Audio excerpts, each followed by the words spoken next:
Hello student, today we will discuss about the join query and their types. So let's start. Using join keyword with from clause. अब देखिए, अभी जब last lecture था और जो last video lecture बना था उसमें हमने देखा था कि ज्वाइन कितने टाइप के होते हैं और ज्वाइन क्वेरी को हम लोग यूज़ क्यों करते हैं। मैं आपको एक बार वापस से शॉर्ट में बता दूं कि जो ज्वाइन क्वेरी होती है उसका यूज़ किया जाता है ताकि हम लोग जब मल्टीपल टेबल्स हमारे पास हो तो उसमें से हम लोग डेटा को एक्सेस कर सके विथ अ सिंगल क्वेरी, और उसके लिए हम लोग ज्वाइन का यूज़ करते हैं। अब हमने वहाँ पे 4 टाइप की ज्वाइन पढ़ी थी। एक थी क्रॉस ज्वाइन, एक था इक्वी ज्वाइन, एक था नॉट इक्वी ज्वाइन और एक था नेचुरल ज्वाइन। सो ये जो ज्वाइन के टाइप हमने पढ़े थे, इन ज्वाइन क्वेरीज के थ्रू हम लोग क्या कर सकते हैं, जब मल्टीपल टेबल्स में डेटा अवेलेबल होता है और उनके बीच में कुछ एक सिंगल कॉलम की लिंकिंग होती है, तो उस कंडीशन में हम लोग अगर डेटा को एक्सेस करना चाहते हैं यूजिंग द क्वेरी तो हम लोग ज्वाइन का यूज़ करते हैं। अब जब हम लोग ज्वाइन का यूज़ कर रहे थे तो हमने क्रॉस ज्वाइन के बारे में पढ़ा था, और क्रॉस ज्वाइन जो होता है उसमें हम लोग क्या करते हैं, एक प्रकार से कार्टेशियन प्रोडक्ट कंसेप्ट का यूज़ करते हैं। अब कार्टेशियन प्रोडक्ट क्या होता है, मैंने आपको ये भी बताया था कि 2 सेट होते हैं और 2 सेट के बीच में हम लोग क्या करते हैं, एक सेट के सारे एलिमेंट दूसरे सेट के सारे एलिमेंट के साथ पेयरिंग करते हैं। तो इस प्रकार का जो कंसेप्ट होता है वो क्या कहलाता है, कार्टेशियन प्रोडक्ट, और वही कंसेप्ट क्रॉस ज्वाइन के अंदर यूज़ किया जाता है। फिर इक्वी ज्वाइन हमने पढ़ा था, नॉन इक्वी ज्वाइन हमने पढ़ा था, उसके बाद हमने नेचुरल ज्वाइन के बारे में बात की थी। तो ये जो चीज़ें मैंने भी आपको बताई है, जो नाम मैंने आपको बताए, वो ज्वाइन क्वेरी जो हम लोगों ने पढ़ी थी उसके बारे में था। अब उतना हम लोग पढ़ चुके थे। अब हम लोग आज ज्वाइन कीवर्ड का यूज़ कर रहे हैं और साथ में किसके थ्रू यूज़ कर रहे हैं, फ्रॉम क्लॉज के थ्रू। फिर हम लोग देखेंगे ज्वाइन कीवर्ड का यूज़, मतलब ज्वाइन का ही हम यूज़ करेंगे क्वेरी को फायर करने में। तो आज हमें ये देखना है कि फ्रॉम क्लॉज के थ्रू हम लोग किस प्रकार से अलग अलग टेबल से डेटा को एक्सेस कर सकते हैं।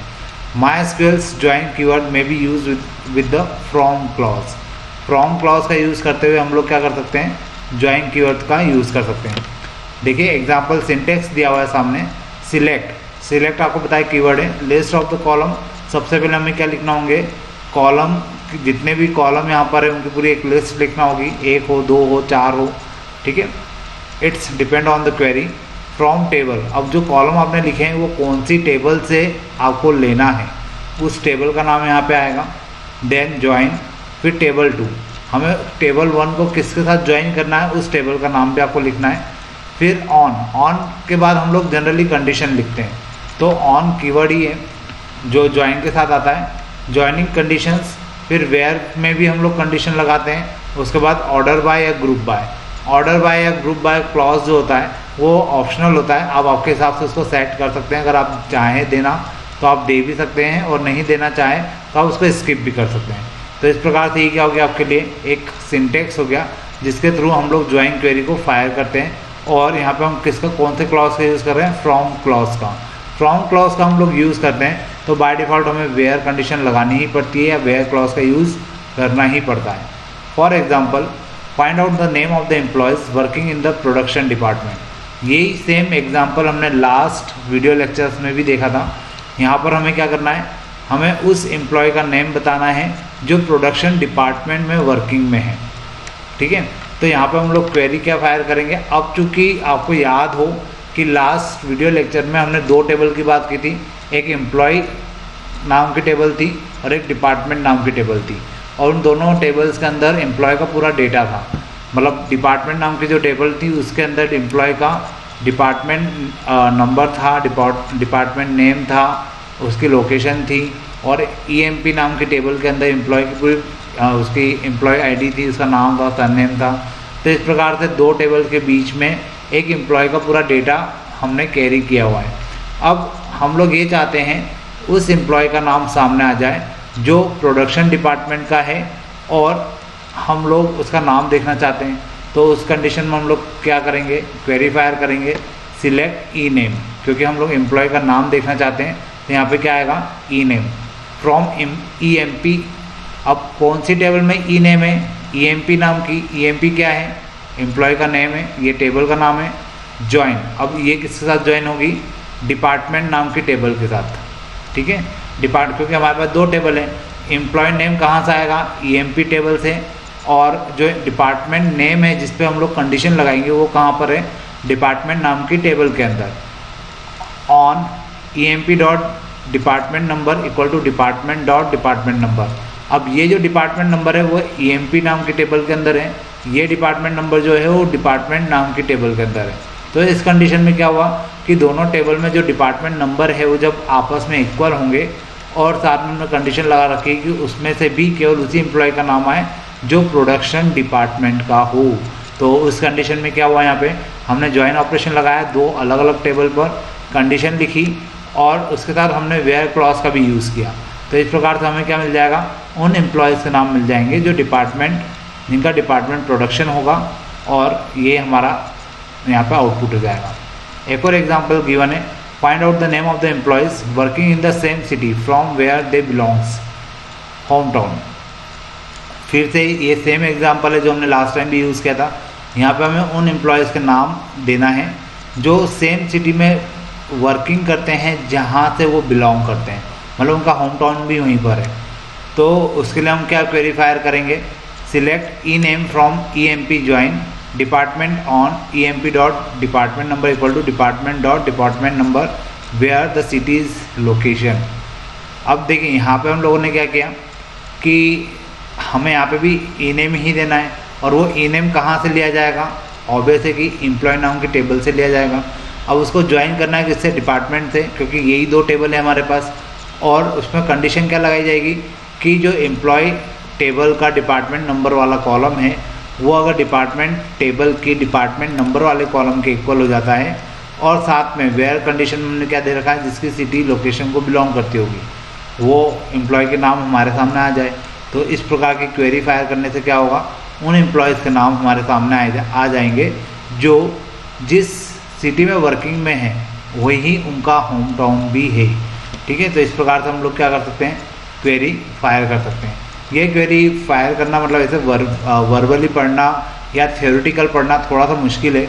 इनको जब हम लोग सिस्टम पे फायर करते हैं और जब हम इनका आउटपुट देखते हैं तो हम लोग जल्दी जज कर पाते हैं कि एक्चुअल में ये क्वेरी परफॉर्म क्या कर रही है।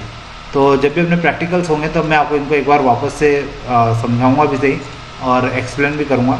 फिलहाल अपन अभी थोड़ा सा और आगे चलते हैं कि किस प्रकार से आगे हम लोग नेस्टेड क्वेरी का यूज़ कर सकते हैं। अब नेस्टेड क्वेरी होती क्या है, क्योंकि नाम तो दिया हुआ है, nested query means a query with in another query. जब किसी क्वेरी के अंदर वापस से क्वेरी होती है तो उसे क्या कहा जाता है, नेस्टेड क्वेरी कहा जाता है। Sometime it is required to join to sub queries to solve the problem related to the single और मल्टीपल टेबल। कितनी बार ऐसा होता है कि हमें कुछ सब क्वेरीज बनाना पड़ती है या कुछ क्वेरी के अंदर क्वेरी लिखना पड़ती है, क्योंकि कुछ प्रॉब्लम रियल वर्ल्ड की कुछ ऐसी प्रॉब्लम होती है जिनको सॉल्व करने के लिए हमें ऐसा करना पड़ता है। अब जब हम लोग ऐसा कर रहे हैं, ऑब्वियस है कि ये ज्वाइन क्वेरी ही होगी, और जब ये ज्वाइन क्वेरी है तो ऑब्वियस है कि यहाँ पर टेबल्स की ही बात होगी। और वो टेबल सिंगल भी हो सकती है या मल्टीपल टेबल्स भी हो सकती है। Nested query contain multiple query in which inner query evaluated first. अब नेस्टेड क्वेरी का मतलब क्या होता है, जब एक क्वेरी के अंदर दूसरी क्वेरी के अंदर तीसरी क्वेरी इस प्रकार से फायर की जाती है तो उसे कहा जाता है नेस्टेड क्वेरी। और यहाँ पर सबसे पहले प्रेफरेंस उस क्वेरी को दी जाती है या सबसे पहले वो क्वेरी इवेल्युएट होती है जो सबसे अंदर होती है, उसके बाद उसको ऊपर वाली क्वेरी इवेल्युएट होती है, उसके बाद उसको ऊपर वाली क्वेरी इवेल्युएट होती है। मतलब यहाँ पे इवेल्यूएशन का या प्रेफरेंस का काम सबसे इनर क्वेरी को दिया जाता है। The general form to write the nested query is, अब नीचे सिंटेक्स लिखा है और इस सिंटेक्स के बेसिस पर क्या होता है, हम नेस्टेड क्वेरी को फॉर्म करते हैं। सिलेक्ट, फिर सिलेक्ट के बाद आपको पता है कि यहाँ पे कुछ कॉलम के नाम आ जाएंगे, फ्रॉम, फिर टेबल के नाम आ जाएंगे, फिर वेयर, यहाँ वेयर के बाद हम लोग क्या यूज़ करेंगे, कंडीशंस, फिर ऑपरेटर्स का यूज़ करेंगे। ऑपरेटर क्या करेगा, दो नेस्टेड क्वेरी को आपस में जोड़ने का काम करेगा। अब इसके बाद देखिए वापस से ब्रैकेट लगाकर फिर सिलेक्ट लिखा है, select column from table where conditions, फिर वापस से पूरी क्वेरी लिखी गई है, मतलब सिलेक्ट फ्रॉम वेयर। ये क्या है, पूरा एक सिंटेक्स है और इस सिंटेक्स के अंदर एक और सिंटेक्स लिखा हुआ है और फिर ब्रैकेट क्लोज किया हुआ है।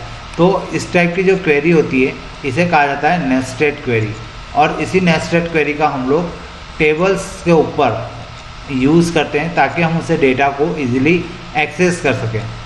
अब देखिए एग्जांपल से अपन थोड़ा सा इसको और अच्छे से क्लैरिफाई कर पाएंगे। For example, find out the name of the employees working in the production department. हम क्या चाहते हैं, हम उन एम्प्लॉयज़ के नाम जानना चाहते हैं जो प्रोडक्शन डिपार्टमेंट के अंदर वर्किंग में हैं। तो उस कंडीशन में हम लोग क्या करेंगे, select E name from the EMP। यहाँ पे हम लोग ई नेम लेंगे। ई नेम कहाँ से लिया जाएगा, एम्प्लॉय नाम के टेबल से, तो इसलिए यहाँ पे क्या लिखा गया है, select E name from the employee नाम के table. Where department equal to, अब डिपार्टमेंट नंबर जो है वो किसके इक्वल होगा। देखिए वेयर के अंदर ये जो यहाँ पे ऑपरेटर लिखा था, ये ऑपरेटर ये इक्वल का आ गया। कॉलम नेम में क्या आ गया, डिपार्टमेंट नंबर, क्योंकि यहाँ पे हमें क्या देना है, डिपार्टमेंट नंबर नाम का जो कॉलम है वो देना है। अब इसके अंदर फिर से एक क्वेरी है, select department number from department where D name is production. अब देखिए इसके अंदर एक क्वेरी और है जिसमें क्या हो रहा है, डिपार्टमेंट नंबर सिलेक्ट होगा, कहाँ से, डिपार्टमेंट नाम की टेबल से, वेयर डी नेम, जिसमें डी नेम क्या हो, प्रोडक्शन हो। तो उस कंडीशन में यहाँ पे क्या होगा, उन टेबल्स में से डिपार्टमेंट नाम की टेबल में जो प्रोडक्शन वाला, जो डिपार्टमेंट नंबर वाला कॉलम होगा, उस कॉलम में जहाँ जहाँ प्रोडक्शन लिखा होगा वो नाम यहाँ से सिलेक्ट होंगे और कहाँ जाएंगे, इस डिपार्टमेंट नंबर के आगे। और डिपार्टमेंट नंबर के आगे जो नंबर होगा वो क्या देगा, आपको ई नेम देगा। तो इस प्रकार से हमें क्या मिलेगा, क्वेरी के अंदर क्वेरी फायर करने से हमें क्या मिला, जो डिज़ायर्ड आउटपुट था वो हमें यहाँ पे मिल जाएगा। एक और एग्जांपल दिया हुआ है, find out the name of the employees who are getting more pay than अंकित। अब हमें यहाँ पे ये पता करना है कि अंकित नाम का एक एम्प्लॉय है और उस एम्प्लॉय से के अलावा ऐसे कितने एम्प्लॉय है जिनको अंकित से ज़्यादा पे मिलता है। Select E name from EMP। अब ऑब्वियस है कि यहाँ पे हमें क्या करना है, एम्प्लॉय के नाम पता करना है और वो एम्प्लॉय कहाँ से लिए जाएंगे, EMP नाम की टेबल से लिए जाएंगे। अब यहाँ पे हमने कंडीशन क्या दी, where pay is greater than equal to. ये देखिए ऑपरेटर आ गया। अब आपने अगर ऊपर सिंटेक्स में ध्यान दिया हो तो यहाँ पे बीच में ऑपरेटर लिखा है और ऑपरेटर के बाद से ही नई क्वेरी चालू होती है। तो देखिए यहाँ पे ऑपरेटर लिखा, ब्रैकेट लगाया और नई क्वेरी यहाँ से चालू हो गई, सिलेक्ट पे फ्रॉम EMP। अब हमने यहाँ पे क्या सिलेक्ट किया, पे नाम का कॉलम, और कौन सी टेबल से, EMP टेबल से ही। EMP टेबल में उस ई नेम को हम सर्च कर रहे हैं जिसमें अंकित हो, तो यहाँ से उनके नाम आ जाएंगे और फिर उसमें से जिसके पे ज़्यादा होंगे वो नाम हमारे पास इस क्वेरी के बेसिस पे आ जाएंगे। तो इस प्रकार से हमें फाइनली जो आउटपुट मिलेगा उस आउटपुट में क्या होगा, उन एम्प्लॉय के नाम होंगे जिनकी सैलरी अंकित से ज़्यादा होगी। तो इस प्रकार से हम लोग क्या कर सकते हैं, नेस्टेड क्वेरी का यूज़ कर सकते हैं। अब इसके बाद हम लोग देखते हैं union of tables. Union of tables क्या होता है, तो अपन इसको भी समझते हैं। और वैसे मैं आपको बता दूँ ये लास्ट टॉपिक है, लास्ट स्लाइड है हमारे आज के वीडियो लेक्चर्स की भी और हमारे चैप्टर की भी। इसके बाद हम लोग एक नया चैप्टर स्टार्ट करेंगे। फिलहाल अपन देखते हैं यूनियन ऑफ टेबल्स क्या होता है। Sometime it is required to combine all records of the two tables without having duplicate records. The combining records of the tables is called union of tables. कितनी बार ऐसी रिक्वायरमेंट हमारे सामने होती है कि हमें सारे रिकॉर्ड्स को आपस में क्या करना होता है, किन्हीं भी दो टेबल या दो से ज़्यादा टेबल्स के रिकॉर्ड्स को कंबाइन करना होता है, और उसमें कितनी बार ऐसा होता है कि डुप्लीकेट वैल्यू इंक्लूड हो जाती है। अब टेबल हमें रिकॉर्ड तो कंबाइन करना है, लेकिन हम लोग ये चाहते हैं कि उसमें डुप्लीकेट रिकॉर्ड्स ना आए, मतलब सारी क्या हो, सिंगल वैल्यू हो, टेबल कंबाइन भी हो जाए और उसके अंदर जो वैल्यू हो वो सारी की सारी क्या हो, यूनिक भी हो। तो उस कंडीशन में हम लोग किसका यूज़ करते हैं, यूनियन का। The combined record of the to table is called union of table. दो या दो से ज़्यादा टेबल्स को आपस में जोड़ने के लिए हम जो कंसेप्ट यूज़ करते हैं उसे कहा जाता है यूनियन ऑफ टेबल्स। ठीक है, और इस यूनियन ऑफ टेबल्स का हम लोग यूज़ करके क्या करते हैं, टेबल्स को कंबाइन करते हैं। Union operation is similar to the union of set theory. जैसा मैंने आपको थोड़ी देर लास्ट लेक्चर में भी हमने एक बात की थी सेट थ्योरी की। मैंने आपको बताया था कि सेट कुछ यहाँ पे जो फंडे होते हैं वो मैथ्स के लगते हैं और 11th-12th में एक टॉपिक होता है सेट थ्योरी, वो सेट थ्योरी का ही कंसेप्ट यहाँ पे लग रहा है और ये आप बहुत इजीली समझ जाएंगे, कोई बड़ा ऐसा अलग से पढ़ने लायक टॉपिक नहीं है। देखिए यहाँ पे एक सेट ए है और उसके अंदर 5 एलिमेंट है, ए सी एम पी और क्यू। तो एक सेट ए के अंदर ये 5 एलिमेंट हो गए। फिर एक दूसरा सेट है बी, इसके अंदर फिर 5 एलिमेंट है, B M Q T S. अब मैं ए और बी का क्या निकालना चाहता हूँ, यूनियन। यूनियन का मतलब होता है कि आप इन दोनों सेट के एलिमेंट को एक सेट में लिखेंगे और जो डुप्लीकेट वैल्यू होगी उनको स्किप कर देंगे, इसी को यूनियन ऑपरेशन कहा जाता है। तो देखिए ए यूनियन बी, ये जो बीच में यू बना हुआ दिख रहा है ये यूनियन का सिंबल होता है, मतलब ए और बी के बीच में क्या लग रहा है, यूनियन ऑपरेशन लग रहा है। और यूनियन ऑपरेशन क्या करता है, इन दोनों सेट के जितने भी एलिमेंट हैं उनको एक एक बार इस सेट के अंदर लिख देता है। तो ए आ जाएगा, सी आ जाएगा, एम आ जाएगा, पी आ जाएगा, क्यू आ जाएगा। फिर यहाँ से दूसरे सेट से बी आ जाएगा, फिर ये एम नहीं आ पाएगा क्योंकि ऑलरेडी ए का एम हम एक बार लिख चुके हैं। फिर क्यू भी नहीं आएगा क्योंकि क्यू भी लिखा जा चुका है। फिर टी आ जाएगा और एस आ जाएगा। तो इस प्रकार से हमें क्या मिलेगा, ए यूनियन बी। और ए यूनियन बी में आप यहाँ पे देख सकते हैं कोई भी डुप्लीकेट वैल्यू यहाँ पर अवेलेबल नहीं है। और हम लोग चाहते भी यही है कि जब भी हम लोग कोई सेट लिखें या कोई टेबल को कंबाइन करें, यूनियन करें, तो उसमें कोई रिकॉर्ड डुप्लीकेट ना हो। तो इसी कंसेप्ट का यूज़ हम लोग यूनियन ऑफ टेबल में करते हैं। All member of set A and set B are taken without repeating. ये बात जो मैंने आपको कही कि ए और बी दोनों सेट के अंदर कोई भी वैल्यू रिपीट नहीं होगी। अब देखिए नीचे सिंटेक्स लिखा है यूनियन का, सिलेक्ट फ्रॉम टेबल 1। अब यहाँ पे हम लोग सिलेक्ट करेंगे, कॉलम के नाम आएंगे बीच में, फ्रॉम कौन सी टेबल से सिलेक्ट करना है उस टेबल का नाम आएगा। साथ में कंडीशन आप देना चाहें वेयर, तो वेयर क्लॉज के अंदर कंडीशन दे सकते हैं। फिर बीच में हम लोग क्या लिखेंगे, यूनियन। ये बाय डिफ़ॉल्ट ऑल होता है, आप इसको लिखें या नहीं लिखें, आप केवल यूनियन लिखेंगे तब भी चल जाएगा, ये ऑप्शनल होता है। तो यूनियन और फिर नीचे लाइन में लिखा है सिलेक्ट, फिर कॉलम के नेम फ्रॉम टेबल 2 और फिर वापस अगर आप यहाँ कोई कंडीशन देना चाहते हैं तो आप कंडीशन दे सकते हैं। तो इस प्रकार से ये क्या हो जाएगा, सिंटेक्स हो जाएगा 2 या 2 से ज़्यादा टेबल्स के यूनियन बनाने के लिए। अब देखिए इसका अपन ने एग्जाम्पल देखते हैं। ये तो अभी अपन ने ऊपर जो देखा वो क्या था, सिंटेक्स था। अब अगर हम लोग बात करें एग्जाम्पल की तो देखिए सिलेक्ट ई नेम, मतलब यहाँ पे ई नेम वाला कॉलम हम लोग यूज़ कर रहे हैं। कौन सी टेबल से, प्रोजेक्ट 1 नाम की कोई टेबल है, उसमें ई नेम हमने सिलेक्ट किया। अब उसको यूनियन कर दिया किसके साथ, सिलेक्ट ई नेम। वापस से ई नेम हमने सिलेक्ट किया फ्रॉम प्रोजेक्ट 2, प्रोजेक्ट 2 नाम की एक टेबल है, वहाँ से हमने ई नेम को सिलेक्ट किया। मतलब ये ई नेम और ये ई नेम अलग अलग टेबल में है और दोनों को हम लोग क्या कर रहे हैं, यूनियन कर रहे हैं। तो ऐसा लिखने से क्या होगा, आपकी 2 अलग अलग टेबल जो कि एक प्रोजेक्ट 1 की थी और एक प्रोजेक्ट 2 की थी, ये दोनों टेबल आपस में के जो ई नेम है वो आपस में क्या हो जाएंगे, कंबाइन हो जाएंगे और जो डुप्लीकेट वैल्यू होगी वो क्या हो जाएगी, यहाँ से रिमूव हो जाएगी। तो इस प्रकार से आप क्या कर सकते हो कि 2 अलग अलग टेबल में भी यूनियन ऑफ टेबल्स का ऑपरेशन लगाकर उसको सॉल्व कर सकते हैं।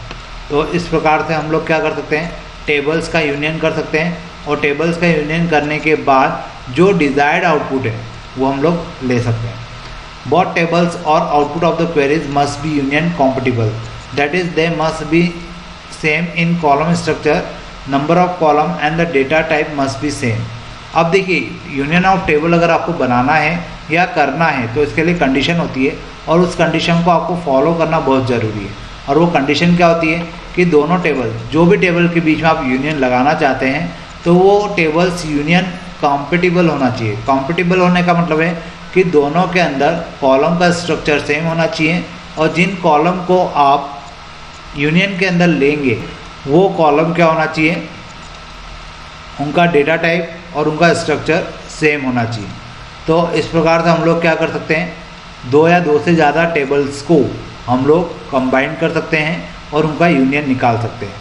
तो इस प्रकार से हम लोगों ने आज एक बड़ा सा टॉपिक ख़त्म किया है जो कि एडवांस्ड क्वेरीज़ का था। एडवांस आपका जो ये टॉपिक चल रहा था और इसको ख़त्म करने के बाद अब जब हमारा नेक्स्ट वीडियो लेक्चर बनेगा उसमें हम लोग एक नया चैप्टर स्टार्ट करेंगे आज तक अपन ने जितना पढ़ा है उनको पढ़िए और उनके ऊपर कुछ भी आपको डाउट्स है तो पूछिए, क्योंकि जितना अपन पढ़ते जा रहे हैं वो आपको 6 मंथली में आएगा। और कुछ प्रॉब्लम आती है तो आप मुझे कॉल कर सकते हैं या स्कूल में आके हेल्प भी ले सकते हैं। तो आज के लिए अपन इतने ही रखते हैं। Thank you.